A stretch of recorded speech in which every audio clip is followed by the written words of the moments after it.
Hello বন্ধুরা, সবাই কেমন আছেন? আশা করছি সবাই ভালো আছেন। বন্ধুরা ভালো থাকবেন। তো সুনিতা মান্ডির ব্লগে আজকে এই যে খাওয়া দাওয়া হবে।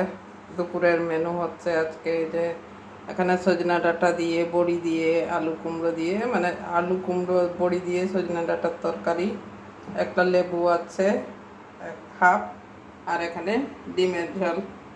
তো বন্ধুরা, কেমন হয়েছে? গরিব মানুষের খাওয়া কেমন লাগছে অবশ্যই কমেন্ট করবেন। আর ভালো লাগলে বন্ধুরা কমসে কম লাইক তো দিন। হ্যাঁ, ভিডিও দেখেন, অনেক বন্ধুরাই দেখছেন কিন্তু কোনো লাইকই আসছে না। তো যাই হোক, যদি পারেন তো একটা লাইক দিয়ে দেবেন। তো বন্ধুরা, আজকের জন্য এটুকুনই।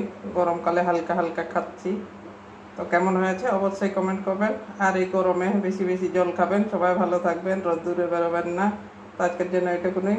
সবাই ভালো থাকুন, সুস্থ থাকুন। তো অন্যদিন আবার অন্য কিছু নিয়ে আসবো। তো সবাই ভালো থাকুন।